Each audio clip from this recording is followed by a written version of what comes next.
Good morning guys. ये polity की series हम लोग शुरू करेंगे। तो यहाँ हम कुछ इस तरीके से देखेंगे कि कुछ वीडियोज ऐसी होंगी जिसमें सीधा आपको टॉपिक दिया गया होगा। राइट, जैसे यहाँ पे कॉन्स्टिट्यूट असेंबली का एक वीडियो हो गया। ऐसे दो चार और टॉपिक से छोटे छोटे उनका एक वीडियो हो गया, यानी कि 10 से 15 मिनट का वीडियो होगा। उसके बाद कुछ वीडियोज ऐसी होगी जहाँ स्ट्रेटेजिकली हम कंपेरेटिव मोड में पढ़ेंगे, जैसे पार्लियामेंट स्टेट एक साथ पढ़ेंगे, ठीक है, प्रेसिडेंट गवर्नर एक साथ पढ़ेंगे। एचसीएस स्पेसिफिक एक लेक्चर अलग से ले आऊंगा अगर टाइम मिल जाएगा तो, अदरवाइज इसी से कवर हो जाएगा। ठीक है, तो बिना देरी करते हुए एचसीएस के हिसाब से हम लोग ये देख लेते हैं। टॉपिक का नाम है constituent assembly and making of the constitution. Right, इससे पहले लक्ष्मीकांत अगर आप पढ़ोगे तो आप वहां पे एक्ट्स पढ़ोगे। एक्ट्स, आप मानो ना मानो, हिस्ट्री का पार्ट है। इससे पहले और आप लक्ष्मीकांत में पढ़ोगे तो प्रियम्बल पढ़ लो। ठीक है, प्रियम्बल से मैं आपको डायरेक्ट क्वेश्चंस करवा दूंगा, उससे बाहर नहीं बनेगा। तो फिलहाल हम ये देखते हैं constitute assembly and making of the constitution. सबसे पहले बात होती है आइडिया, तो याद रखो कि 1934 में आइडिया की बात हो रही है। एम एन रॉय जो कि कम्युनिस्ट पार्टी से थे, उन्होंने फर्स्ट प्रपोज किया था। हाईलाइटेड है वर्ड प्रपोज, याद रखो। ठीक है, स्वराज पार्टी ने रांची कॉन्फ्रेंस में फॉर्मल डिमांड रेज की थी पहली बार। ठीक है, पूछेंगे वो आपसे आईएनसी के बारे में, इंडियन नेशनल कांग्रेस के बारे में। इसने 1934 में ऑफिशियली डिमांड किया था। अच्छा, अब डायरेक्ट क्वेश्चन वन लाइनर इस पे तो मैंने बनता देखा नहीं, लेकिन ऐसे स्टेटमेंट ये डाटा आ जाता है तो आप उसके लिए याद रखो। उसके बाद इन 1938 Jawaharlal Nehru declared constitution must be framed by a constituent assembly elected on adult franchise। तो आपको इसमें ये कीवर्ड याद रखना है कि उसने बात की थी अडल्ट फ्रेंचाइज देने की। एनसीईआरटी पढ़ी होगी तो आपको पता होगा कि क्यों। ठीक है, यूनिवर्सल अडल्ट सफरेज की बात हुई थी। तो किस लिए बात हुई थी, अगर हिस्ट्री आपने पढ़ी होगी तो आपको पता होगा, इस लेक्चर में हम कवर नहीं करेंगे। सेकंड, आपका जो क्वेश्चन बनता है वो ये बनता है कि डिमांड जो ऑफिशियली एक्सेप्ट की गई थी, या जो कॉन्स्टिट्यूएंट असेंबली का जो ब्लूप्रिंट था, वो किसके बेसिस पे था। ठीक है, अगस्त ऑफर 1940 में डिमांड एक्सेप्ट की गई थी। उसके बाद ये लोग अपना आपस में इंडिया वर्सेस पाकिस्तान बनाने के चक्कर में डिले करते करते कैबिनेट मिशन प्लान जो था हमारा, ठीक है, वहाँ ये सब फाइनलाइज हो गया। तो आपके यहाँ से ये जो रेड बॉक्स में ये स्टेटमेंट्स बनती हैं पेपर में, ठीक है, और ये आपके डायरेक्ट क्वेश्चन भी बन सकते हैं, ये दो। नेक्स्ट हम चलते हैं आगे।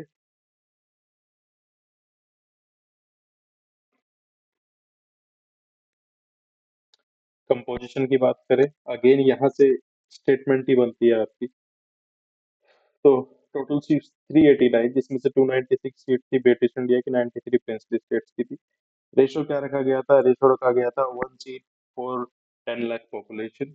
ठीक है, ये आपको इतना रटने की जरूरत नहीं है, एक बार रेशो ये बस याद रख लेना। हाँ, इसमें जो क्वेश्चन आपका बनता है वो ये पूछते हैं कि भाई इलेक्टेड थे या रिप्रेजेंटेटिव थे, प्रिंसली स्टेट के रिप्रेजेंटेटिव थे वो, बाय इलेक्शन आए थे या कैसे आए थे, तो वो बाय नॉमिनेशन आए थे। फिर आपका बहुत कम क्वेश्चन बनता है इलेक्शन 1946 पे, फिर भी एक बार देख लेते हैं। इसमें से यूपीएससी में एक क्वेश्चन बना था, मतलब बहुत कम ही क्वेश्चन बनता है यहाँ से। तो आईएनसी के पास 208 सीट थी, मुस्लिम लीग के पास 73 सीट थी, अदर्स के पास 15 थी। 1946 का इलेक्शन जो था अडल्ट सफरेज पे था, स्टेटमेंट गलत हो जाएगी, इनडायरेक्ट इलेक्शन था, not based on adult franchise. ठीक है, और जो वोटिंग राइट्स थे वो रिस्ट्रिक्टेड थे 1935 के एक्ट में, अपने हिस्ट्री में ये पढ़ा होगा आपको, ये दो चीजें याद रखने की यहाँ पे जरूरत है। ठीक है, अब बात कर लेते हैं कॉन्स्टिट्यूंट असेंबली की मीटिंग और टाइमलाइन के बारे में। तो पहली मीटिंग 9 दिसंबर 1946 को हुई थी। टेम्पररी प्रेसिडेंट तो थे सचिदानंद सिन्हा थे। परमानेंट प्रेसिडेंट आपके बाद आपके राजेंद्र प्रसाद बने थे। ठीक है, आपका यहाँ से ये यूपीएससी का पीवाईक्यू है, टेम्पररी प्रेसिडेंट वाला। ठीक है, उसके बाद ड्यूरेशन आपसे स्टेट यूपीपीसीएस में पूछा गया है, स्टेट पीसीएस में पूछ लेते हैं तो याद रखेंगे। 2 साल 11 महीने 18 दिन। ठीक है, इसमें से 11 सेशन हुए थे, 165 दिन बैठे थे। और फिर आपसे डेट पूछते हैं, ये डेट एक्चुअली में ये लोग प्रेम्बल से पूछते हैं। ठीक है, तो 26 नवंबर 1949 को अडॉप्शन डेट है हमारी, और क्या नाम की है, फाइनल मीटिंग जो है 24 जनवरी 1950 को है। एनफोर्समेंट ऑफ द कॉन्स्टिट्यूशन की जब बात करते हैं तो एनफोर्स कब हुआ था, अगेन ये आपकी प्रियम्बल की डेट है। ठीक है, प्रियम्बल आपको वर्बेटिम याद करना है। सम प्रोविजंस अफेक्ट वर, अच्छा मैं बता देता हूँ ये। एक देखो,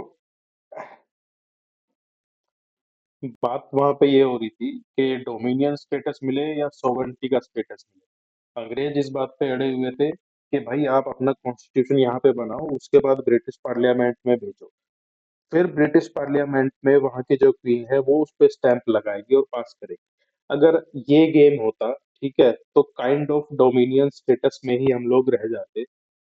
अभी फोर फादर्स ने सर भीमराव अंबेडकर जी ने क्या किया, उन्होंने सीधा सीधा टेक्निकल एरर बोल के कॉन्स्टिट्यूशन वहां पे भेजा नहीं और बोल दिया कि हमने तो यही साइन कर दिया। ठीक है, इस तरीके से उन्होंने गेम करके ये और प्रियम्बल में ये हमें सॉवरेनिटी का स्टैंप दिलाया। अदरवाइज लीगल चीजें चलती रहती, जैसे आप जैसे आप न्यूज में या फिर यूट्यूब वीडियोस में ये बकवास चीजें देखते हो कि हम तो 100 साल की लीज पे आजाद है, ऐसा कुछ नहीं है। प्रियम्बल में साफ साफ सॉवरन वर्ड लिखा हुआ है, वी आर सॉवरन। हमारे ऊपर किसी बाहर की ताकत का ना तो कोई अधिकार है ना कोई वर्चस्व है। यहाँ इंडिया में बाय इलेक्शन बाय डेमोक्रेसी सारे डिसीजन लिए जाते हैं। This is the meaning of sovereignty. बाकी आगे हम चलते हैं, वुमेन मेंबर्स के नाम आ जाते हैं कई बार, तो 15 वुमेन मेंबर थी कॉन्स्टिट्यूशन असेंबली। विजय लक्ष्मी, राजकुमारी अमृत कौर, सरोजिनी नायडू, श्वेता कृपलानी, पूर्णिमा बनर्जी, लीला रॉय, दुर्गाबाई, हंसा मेहता, कमला चौधरी, रेणुका राय, मालती चौधरी, दक्षयानी बेगम, और एनी एंड अम्मी। ये क्वेश्चन मैंने तो आज तक पेपर में देखा नहीं है, आपको देखना हो तो ये देख लेना। हाँ, हालांकि सरोजनी नायडू से रिगार्डिंग क्वेश्चंस आते हैं, वो हम लोग हिस्ट्री में कवर कर लेंगे। अब इंटरिम गवर्नमेंट की बात करें तो ये स्टेटमेंट के तौर पे याद रखोगे, इनिशियली इंटरिम गवर्नमेंट में मुस्लिम लीग के मेंबर्स नहीं थे, लेकिन बाद में उन्होंने ज्वाइन कर लिए थे। ठीक है, अब बात आती है जहां से आपके मैच द कॉलम या क्वेश्चंस बन सकते हैं। मेंबर और किसको क्या पोर्टफोलियो दिया गया। ठीक है, ये आपका इम्पोर्टेंट हो जाता है। तो जवाहरलाल नेहरू जो थे एक्सटर्नल अफेयर, जवाहरलाल नेहरू आपके वीपी भी थे और एक्सटर्नल अफेयर संभालते थे।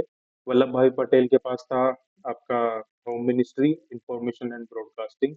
राजेंद्र प्रसाद के पास food and agriculture. John Mathai industry and supplies. Jagjivan Ram के पास लेबर। बलदेव सिंह के पास डिफेंस। सी एच भाभा के पास work mine and power. Liaquat Ali Khan के पास फाइनेंस। ठीक है, तो यूपीएससी अगर पूछता है तो लियाकत अली खान से पूछता है, क्यों पूछता है। ठीक है, ये हम हिस्ट्री में डिस्कस करेंगे। उसके अलावा स्टेट पीसीएस के लिए आप ये याद रखो, लियाकत अली खान हो गया, बलदेव सिंह डिफेंस हो गया, जगजीवन राम लेबर हो गया। फूड एंड एग्रीकल्चर याद रखो, जवाहरलाल नेहरू का एक्सटर्नल अफेयर याद ही रह जाएगा ये तो, हिस्ट्री जब पढ़ेंगे। और वल्लभ भाई पटेल का अपना होम याद रखो। ठीक है, ये यूपीएससी के लिए याद रखो। There is a reason why UPSC just asked Liaquat Ali Khan, because there is a story related to Liaquat Ali Khan, right? तो वो स्टोरी आपको पता है नहीं पता है, ठीक है, दैट इज ए की पॉइंट, इसलिए वो लोग पूछते हैं। उसके अलावा post and air education and arts, ये एक याद रखो, Rajagopalachari education and arts. Health के लिए आपके अली खान याद रखो। ठीक है, बाकी नहीं पूछो। कॉन्स्टिट्यूशनल एडवाइजर हमारे बी एन राव को अपॉइंट किया गया था, वन लाइनर क्वेश्चन है। अब दूसरा यहाँ से जो क्वेश्चन बनता है, ठीक है, जो कि बनता ही बनता है, ये आपकी जो कमेटी और उनके चेयरपर्सन, आपको ये एच सी एस हो, यूपीपीसीएस हो, राइट, यूपीएससी में तो इतना डायरेक्ट नहीं आता, लेकिन स्टेट पीसीएस में यहाँ से आ ही जाता है। तो कॉन्स्टिट्यूशन कमेटी के चेयरमैन थे जवाहरलाल नेहरू। रूल्स के राजेंद्र प्रसाद, आर से रूल्स, आर से Rajendra Prasad. Steering committee kind of steering wheel, ठीक है, तो रूल्स मेरे स्टेयरिंग व्हील, ठीक है, राजेंद्र प्रसाद। ड्राफ्टिंग कमेटी आपका पूछता है भीमराव अंबेडकर। एडवाइजरी कमेटी आपका वल्लभ भाई पटेल। फंडामेंटल राइट्स का आपका पूछता है जेबी कृपलानी। ठीक है, माइनॉरिटी सब कमेटी के बारे में नहीं पूछता। यूनियन पावर कमेटी अगेन आपका Jawaharlal Nehru. Provincial constitution assembly Sardar Vallabh Bhai Patel, ये भी पूछता है। ठीक है, इसी की वजह से इन्हें लौह पुरुष कहा गया था, लौह पुरुष। अच्छा, अब दूसरा आपका जो यहाँ से क्वेश्चन बनता है वो ड्राफ्टिंग कमेटी के ऊपर बनता है। यहाँ पे क्या क्वेश्चन बनता है? चेयरमैन पूछ सकते हैं डायरेक्ट वन लाइनर में। सेकंड, वो लोग आपसे which of the following are members, ऐसे करके भी पूछ सकते हैं, या फिर which of the following is not member. ठीक है, और फिर इनमें से कोई, मतलब कि एक एक्स्ट्रा नाम दे देंगे, बाकी तीन इनमें से। तो आपको ये याद रखने हैं, मस्ट के ये आपका मस्ट है ये क्वेश्चन याद।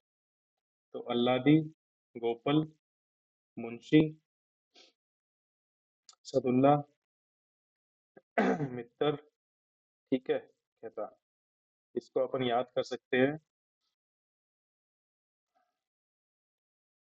अल्लाह, गोपाल, मुंशी, सैड, मित्र, खेतान पंखा, कृष्णामचारी, ये तो याद रह जाएगा।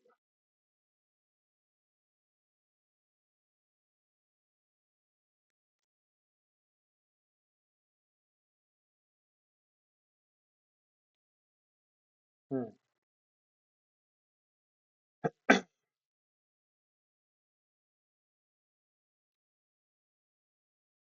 खेतान पेन, ठीक है, गिरने पर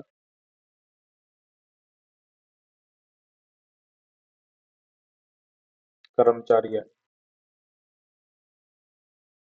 तो खेतान और टीटी टीटी कृष्णामचारी हो गया। खेतान पेन गिरने पर कर्मचारी आए। मुंशी मित्र, मुंशी मित्र, सैड से सदुल्ला जी, ठीक है,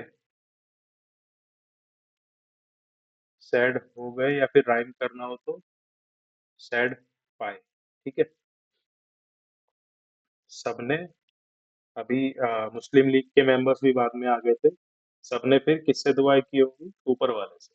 तो किसी ने गोपाल को याद किया, यानी कि कृष्णा को याद किया, ठीक है, और किसी किसी ने अल्लाह को याद। भीमराव अम्बेडकर हमारे याद रह ही जाते हैं यहाँ पे, ठीक है। बाकी ये वाले निमोनिक से आप बाकी के ये याद रखें। एडोक कमिटी और national flag can be a direct question, अभी तक मैंने देखा नहीं है। इसके चेयरमैन है राजेंद्र प्रसाद। मेंबर्स हैं अबू कलाम आजाद, सरोजिनी नायडू, राजगोपालाचारी, मुंशी और अम्बेडकर साहब। एंड आई थिंक हमने कॉन्स्टिट्यूंट असेंबली के जितने क्वेश्चन बन सकते हैं, ठीक है, 5 से 6 क्वेश्चन बन सकते हैं, हमने देख